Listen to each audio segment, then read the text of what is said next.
เคสบายดีทุกคนวันนี้เราก็จะมาอ่านข่าวหรือว่ามาเว้าถึงเรื่องกันข่าวที่กำลังเป็นกระแสตอนนี้อยู่ในประเทศลาวเนาะก็คือเรื่องของเอ้ยใหม่ที่ว่าในปี2025เนาะวันที่25เดือน2ปี2025ก็คือมีเหตุการณ์ไฟไหม้เรือนที่เกิดขึ้นซึ่งสาเหตุที่ว่ามันเป็นกระแสในตอนนี้ก็คือจะมาเว้าเรื่องย่อๆกันเนาะแต่จะมาอ่านให้ฟังก็คือมื้อที่เกิดเหตุนั้นครอบครัวเพิ่นจะมีเอ้ยใหม่แล้วกับสามีของเราหรือว่าแล้วก็มีลูกสาวก็ใหญ่แล้วเนาะแต่ว่าซึ่งมื้อที่เกิดเหตุไฟไหม้นั้นลูกสาวไปนอนอยู่เรือนพ่อเฒ่าแม่เฒ่าแล้วทีนี้เกิดเหตุไฟไหม้เรือนซึ่งอยู่เรือนนั้นจะอยู่ผัวเมียที่นอนอยู่นำกันอยู่ห้องเดียวกันเนาะแต่ว่าหลังจากที่ว่าเกิดเหตุไฟไหม้แล้วผู้เป็นสามีหรือว่าผัวหันกลับออกมาได้หนีได้แต่ว่าซึ่งเอ้ยใหม่หันกับเพิ่นถูกไฟคลอกเสียชีวิตเนาะอยู่ในห้องน้ำและทีนี้ผ่านไปในเวลาบ่ดนแล้วผู้เป็นผัวหรือว่าผู้เป็นสามีหันกลับได้คบหาดูใจกับหญิงคนใหม่ในเวลาเพียงอันสั้นเขาก็จะได้มีการมั่นหมายกันเกิดขึ้นแล้วก็มีแผนจะเฮ็ดงานแต่งดองเนาะซึ่งในความเป็นจริงแล้วคนที่ว่าฮักกันในเวลาที่ว่าบ่ฮอดปีนะซึ่งบ่มีไผที่ว่าจะสามารถเฮ็ดใจหรือว่าทำใจได้แล้วไปเริ่มต้นใหม่ได้เนาะตัวนี้เฮาก็อินออกมาเพราะว่าบ่จื้อเนาะก็จะมาอ่านให้ฟังก็คือเรื่องแรกก็คือคำอธิบายหรือว่าคำให้การของผู้เป็นผัวหรือว่าสามีชี้แจงออกมาเนาะก็คือจะอ่านให้ฟังก็คือก่อนอื่นหมดข้าพเจ้าต้องขอโทษขออภัยแล้วก็ขอบอกขอบใจมายังบรรดาท่านที่มีเกียรติแล้วก็กลุ่มคนบุคคลที่หวังดีแล้วก็ให้กำลังใจมากับข้าพเจ้ามาโดยตลอดแล้วก็ความจริงแล้วก็คือข้าพเจ้าบ่อยากออกมาเว้าให้สังคมรับรู้เรื่องของส่วนตัวของข้าพเจ้าแต่ว่ามีความจำเป็นที่จะต้องได้ออกมาเว้าเพราะว่ามันเป็นการสร้างความเสียหายให้แก่ข้าพเจ้าซึ่งเรื่องที่ข้าพเจ้าจะออกมาเว้าในมื้อนี้ก็คือมีอยู่7ประเด็นก็คือประเด็นที่1ก็คือเรื่องการเสียชีวิตของนางไหมคำท่านบุงเฮือนก็คือผู้ซื้อไอ้ไหมเนาะที่ว่าเสียชีวิตจากเหตุการณ์ไฟไหม้อยู่ในเรือนเนาะก็คือครั้งวันที่ในวันที่25เดือน2ปี2025ก็คือแล้วก็มีบางกลุ่มคนหรือว่าบางบุคคลเนาะที่ว่าไปเม้นสงสัยว่าแม่นผู้เป็นผัวหันได้มีการฆาตกรรมเมียแล้วจุดเรือนอำพรางคดีข้าพเจ้าขอตบเลยว่าการเสียชีวิตของนางไหมในคำหันแม่นเสียชีวิตย้อนไฟไหม้บ่แม่นข้าพเจ้าฆาตกรรมแต่ประการใดทั้งสิ้นแต่หลายคนยังถามว่าเป็นอย่างที่ผ่านมาข้าพเจ้าคือบ่ออกมาเว้าทางสื่อสังคมออนไลน์เพราะว่าเหตุการณ์ดังกล่าวเป็นเหตุการณ์ที่สุดวิสัยเนาะกระทันหันและก็เป็นการกระทบกระเทือนทางด้านจิตใจของข้าพเจ้าอย่างรุนแรงข้าพเจ้าได้รับสภาพบ่ได้แล้วก็ข้าพเจ้าสุดที่จะโศกเศร้าเสียใจหาอันเปรียบบ่ได้บ่ถือผู้ใดบ่เป็นข้าพเจ้าก็คือคงอาจจะบ่รับรู้และคงอาจจะบ่เข้าใจในความรู้สึกโศกเศร้าเสียใจของข้าพเจ้าและนับมื้อที่เกิดเหตุก็ได้มีเจ้าหน้าที่ที่เกี่ยวข้องได้ของรัฐเนาะคือบรรดาตำรวจ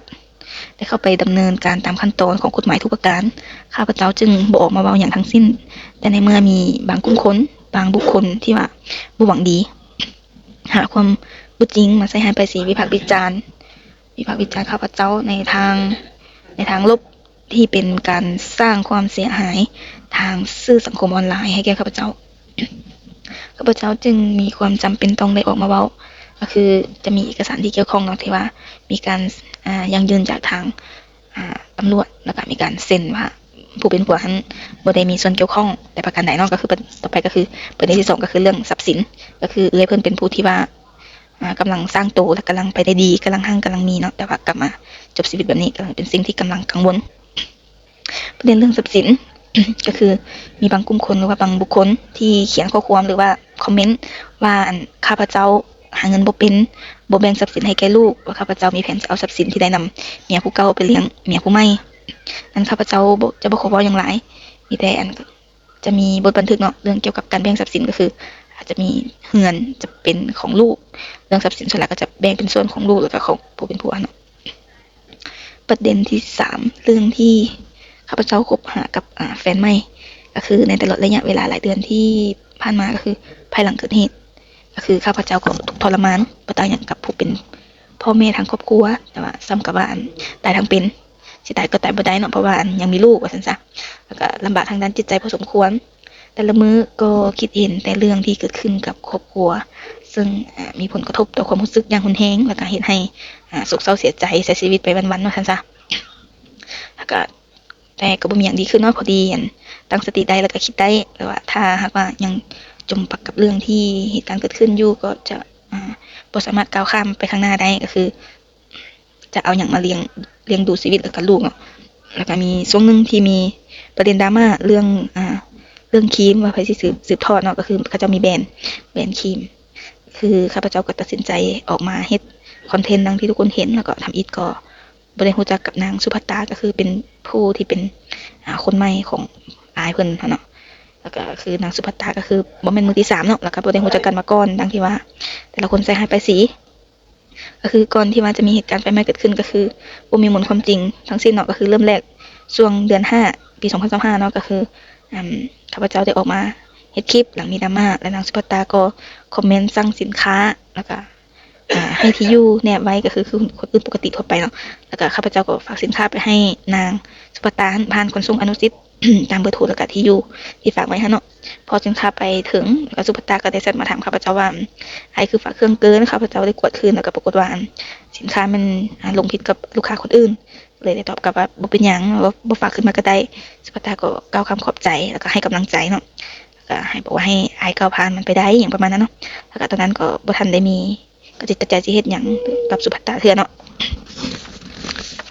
แล้วก็ต่อมาประมาณ 2-3 อาทิตย์ข้าพเจ้าก็ไปเลื่อน Facebook แล้วก็เห็นนางสุภัตตาโฆษณาโพสต์ขายน้ำหอมข้าพเจ้าก็เลยทักไปซื้อน้ำหอมนำสุภัตตาก็ฝากให้ทางขนส่งแล้วก็เมื่อได้รับสินค้าก็แชทบอกเราเนาะแล้วก็เริ่มทำความรู้จักกันแล้วก็จนถึงปัจจุบันจนได้มีข่าวเรื่องที่ว่าเป็นข่าวเรื่องที่ว่าเขาเจ้าไปเฮ็ดพิธีมั่นกันก็คือผู้เป็นเมียเสียชีวิตในวันที่25เดือน2ก็คือนับเป็นเดือน3แล้วเนาะแล้วมารู้จักกับนางสุภัตตานี่เดือน5ซึ่งเดือน3กับเดือน5ก็เป็นเวลาแค่2เดือนซึ่งเมียตายเพียงแต่2เดือนได้ไปเริ่มทำความรู้จักกับคนใหม่ซึ่งเป็นระยะเวลาที่ไวเกินไปและสังคมยอมรับบ่ได้ว่าซั่นซะเพราะว่ามันไวเกินไปเนาะซึ่งในความเป็นจริงคนเฮาถ้าสมมุติคนเฮารักกันจังซี่นะในระยะเวลาส่ำนี้ก็คงบ่มีไผทันจะไปเริ่มต้นใหม่หรือว่ายังมีความรู้สึกที่ว่าอยากเริ่มต้นใหม่แม่นอยู่ทุกคนสามารถเริ่มต้นใหม่ได้แต่ว่าในเวลาส่ำนี้คิดว่ามันไวเกินไปเนาะโอเคต่อเนาะก็คือต่อไปก็คือเป็นประเด็นที่4เรื่องที่สังคมกำลังให้ความสนใจว่าเป็นอย่างคือมีไม่ไวแท้ก็คือสำหรับคนอื่นอาจจะไวหรือบ่ฮู้ว่าคนอื่นคิดแนวใดว่ามันไวหรือช้าแต่สำหรับข้าพเจ้าแล้วเราเป็นอีกคนนึงที่ดึงสภาพจิตใจค่อยขึ้นมาได้แล้วก็ถีบตัวเองขึ้นมาพอเห็นให้ข้าพเจ้ามีแรงผลักดันขึ้นมาสู้ใหม่แล้วก็บ่อยากให้ทุกคนตัดสินคนคนนึงเพียงความรู้สึกของตัวเองว่า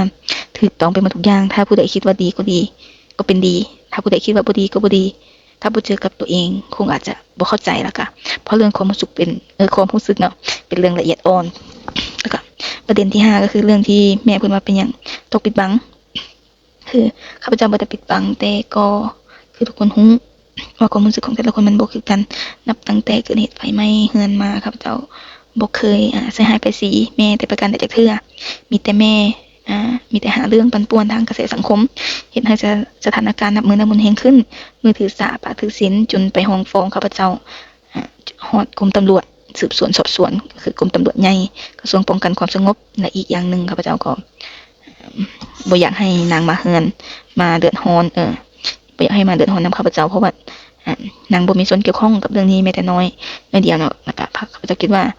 ถึงข้าพเจ้าจะประกาศหรือบอกให้ผู้ใดทั้งโลกรับรู้ก็บ่สำคัญบ่มีผู้ใดที่มีความหวังดีต่อข้าพเจ้าแล้วก็มายินดีนำข้าพเจ้าจึงบ่มีความจำเป็นที่จะต้องประกาศเฮ็ดงานมันแต่ว่าบ่ประกาศให้ไผรับรู้เนาะแล้วก็ประเด็นที่6ที่ว่านางมาอยู่กินนำข้าพเจ้าอยู่เฮือนบ้านพระขาวที่ว่าเฮือนหลังที่ว่าเกิดเหตุไฟไหม้เนาะอันนั้นบ่มีมูลความจริงเพราะว่านางก็มีเฮือนมีรถมีธุรกิจที่ดีเป็นของตนเองเนาะก็คือบ่จำเป็นต้องมาอยู่นำอยู่พระขาวก็ได้เนาะแต่อาจจะมีบางครั้งบางคราวที่ว่ามารับอยู่เฮือนมาหาอยู่เฮือนประเด็นที่7เรื่องรถก็คือเป็นรถที่ว่าของเมียเก่าที่เสียชีวิตเนาะก็คือเมียใหม่ไปโพสต์ขายประเด็นนั้นก็คือข้าพเจ้าแม่นเป็นคนหาให้เราเป็นคนโพสต์ประเมินราคาให้เพราะว่าข้าพเจ้ามีความต้องการอยากตีราคารถแล้วก็คิดไล่แต่ตองแล้วรถคันที่โพสต์ขายเนาะก็คือมีความสิ้นเปลืองรถดังกล่าวใช้เครื่องใช้สินค้าจำนวนหลายบ่ได้ก็เลยอยากขายซื้อรถกระบะมาไว้ใช้งานเอาเงินจำนวนนึงมาเก็บไปเลี้ยงดูลูกแล้วก็เข้าโรงเรียนเพื่ออยากต่อยอดธุรกิจแล้วก็จบเพียงเท่านี้สำหรับคำให้การหรือว่าที่ว่าเราออกมาแก้ข่าวเนาะสำหรับฝ่ายซ้ายและสำหรับฝ่ายหญิงที่เป็นเมียใหม่เนาะก็คือออกมาพูดว่าจากไลฟ์หลังจากที่ว่าเพราะว่าผู้เป็นเมียใหม่ออกมาไลฟ์สดเนาะแต่ว่าพฤติกรรมหรือว่าการเว้าต่างๆก็คือว่ายังบ่โอเคเนาะก็คือหลังจากจบไลฟ์แล้วเราก็ออกมาเว้าก็คือหลังจากไลฟ์แล้วไม่อาจจะใช้ คำเว้าบ่เป็นสื่อสารเฮ็ดให้บางคนบ่เข้าใจเกิดการบุลลีเรื่องสำเนียงภาษานี่ก็เพราะว่านางพยายามเว้าสำเนียงอื่นว่าซั่นซะคือต้องขอโทษเนาะคนไกลตัวอาจจะฮู้ดีว่าเฮาเป็นคนเว้าสำเนียงแบบนี้เนาะก็คือบ่ได้แอบบ่ได้ดัดจริตเนาะก็คือออกมาชี้แจงเรื่องสำเนียงการเว้า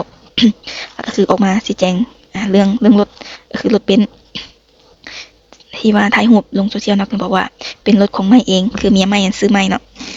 ซื้อตั้งแต่ปี2023บ่เข้าใจว่าเป็นหยังไฟนั้นจึงโยงหรือว่ากล่าวหาว่ารถของเฮามันเป็นรถของผู้เสียชีวิตนั้นหรือว่าย้อนเป็นยี่ห้อเดียวกันบ่เพราะว่าเป็นยี่ห้อเดียวกันสีคือกันเนาะแล้วก็อันนี้วอนสังคมให้ไต่ตรงที่ถ้วนว่าซั่นซะแล้วก็ส่วนเรื่องแหวนเพราะว่าแหวนของเมียใหม่นี่เนาะมีรูปร่างลักษณะคือกันกับของผู้เมียเก่าคือผู้เสียชีวิตนั่นเลยเนาะก็คือเรื่องแหวนก็คือเป็นแหวนของใหม่เองกาสาบานได้เลยว่าบ่ได้เอาของผู้ตายเนาะบ่ได้เอาของผู้เสียชีวิตมาเป็นของตัวเองคือให้สังคมเนาะแล้วให้สังเกตเบิ่งหรือก็วิเคราะห์ไต่ตรองให้ดีก็คือมันอาจจะคล้ายแต่ว่าบ่แม่นเนาะหลายคนนั้นหลายว่าซั่นอันนี้นางบอกว่าไม่นี่ไปซื้ออยู่ภาคสันน่ะแล้วก็เรื่องที่3ก็คือเรื่องการขายรถก็คือก็เป็นไปตามทางไอ้นพรัตน์ก็คือผู้เป็นผัวหรือว่าสามีเนาะแจ้งไปนะว่าโพสต์ขอให้เราโพสต์ซึ่งความเป็นจริงฝ่ายชายสามารถโพสต์เองเนาะประเมินเองเนาะบ่แม่นว่าให้ผู้อื่นนั้นเข้ามาเกี่ยวข้องเรื่องที่4ก็คือเรื่องมั่นคนอื่นอาจจะคิดว่าไวแต่ว่าสำหรับเฮามันบ่มีหยังมาเป็นตัววัดได้ว่าจักเดือนจักปีถึงจะเหมาะสมเนาะก็คือบ่มีไผมากำหนดว่าต้องใช้ระยะเวลาเท่าใดความรู้สึกเป็นเรื่องละเอียดอ่อนถ้าบ่เจอกับตัวเองก็คือบ่มีผู้ใดฮู้เนาะบ่อยากให้ทุกคนจะตัดสินจากตรรกะความคิดของตัวเองว่าซั่นซะเรื่องที่5ก็คือเรื่องรู้จักกับผู้เสียชีวิตมาก่อนบ่ก็คือบอกว่าบ่ได้รู้จักกันมาก่อนบ่แม่นเสี่ยวกันเนาะตามที่สังคมกล่าวหา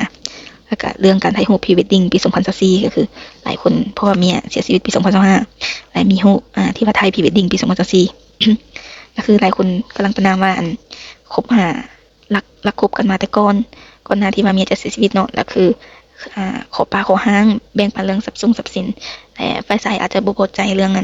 ทรัพย์สินที่จะไปแบ่งปันนะเนาะและทีนี้หลายคนก็อาจจะคิดว่าฝ่ายชายเกิดข้อเกิดผิดเถียงกันในคืนนั้นแต่ก็อาจจะมีการเผลอลงไม้ลงมือหรือว่าบ่แน่ใจว่ามีการวางยาผู้เสียชีวิตบ่ให้สลบแล้วก็จุดเฮือนเพื่ออำพรางคดีอย่างประมาณนั้นเนาะและซึ่งฝ่ายหญิงเนี่ยก็คือบอกว่าบ่ได้มีการวางแผนล่วงหน้าแต่อย่างใดเนาะบ่มีมูลความจริงเหตุการณ์มื้อนั้นก็คือถูกช่วงขึ้นเฮือนใหม่แล้วก็เลยอยากปิ้นรูปติดฝาเนาะก็เลยไปเซาสุดหลวงพระบางโดยใช้ AI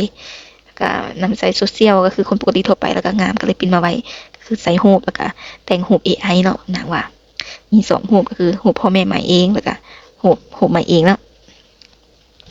แล้วก็คือไม่มีบ้านมีรถเป็นของตัวเองเนาะบ่ได้ใช้ทรัพย์สมบัติของไผทั้งนั้นก็คือสุดท้ายนี้ก็คือขอบใจทุกคนที่รับฟังอย่างประมาณนั้นเนาะบ่อยากอ่านก็คือต่อมาก็มีเรื่องในนามหมู่ของผู้เสียชีวิตเนาะออกมาเว้าก็คือในนามที่ว่าเป็นหมู่สนิทชื่อเขาเจ้าจะคล้ายๆกันเนาะในนามเป็นหมู่สนิทของผู้เสียชีวิตก็คือแล้วก็รู้จักกับเจอรี่ก็คือนพรัตน์ก็คือผู้เป็นผัวหรือว่าสามีเนาะคือเป็นคนกลางว่าซั่นซะประเด็น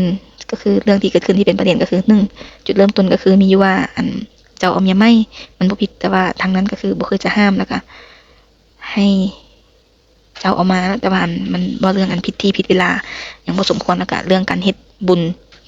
ญให้เมียหรือว่าผู้เสียชีวิตนั้นก็ยังบ่ทันมีการเฮ็ดเนาะตั้งแต่เสียชีวิตมาก็คือยังบ่ได้มีการจัดกองบุญอีหยังไปให้เลยก็คือฝ่ายชายเสยเมยแต่กลับไปมี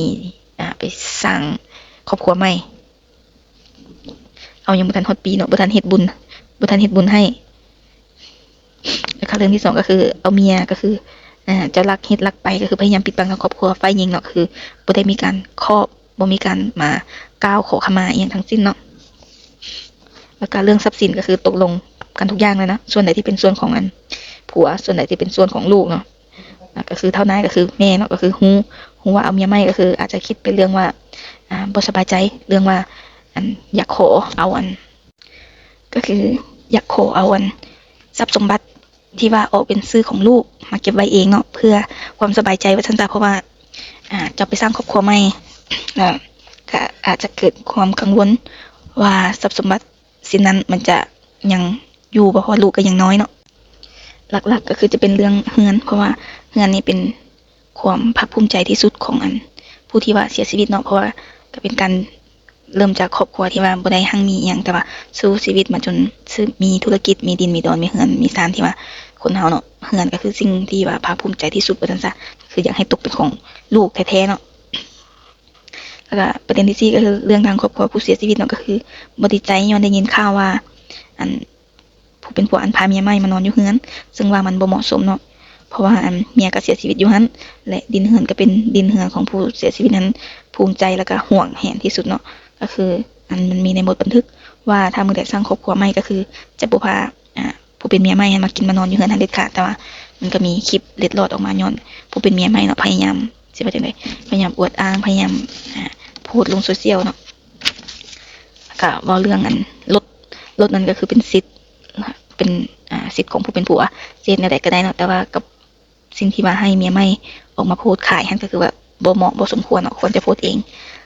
แล้วก็สุดท้ายนี่ก็คือผู้ที่เป็นหมู่ของผู้เสียชีวิตนั่นก็บอกว่าบ่ดีใจเนาะที่ว่าเห็นถ้าจะเอาเมียใหม่ซึ่งเป็นผู้นี้ก็คืออาจจะบ่คิดหยังเพราะว่าผู้นี้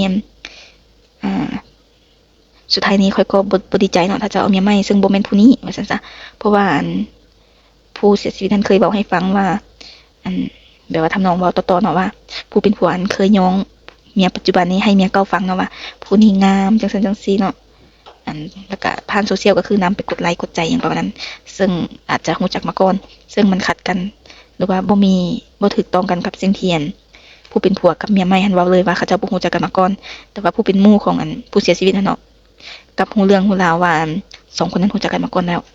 ซึ่งความเป็นจริงเป็นอะไรก็บ่รู้เนาะก็อันนี้ก็เป็นอีกขอเว้าอีกเรื่องนึงก็คือมีทางแบบว่าประชาชนที่ออกมาแสดงความคิดเห็นว่าก็คือบางเทื่อก็ตลกดีเวลาเห็นสังคมรับบ่ได้กับการนอกใจแต่ว่าคือหลัก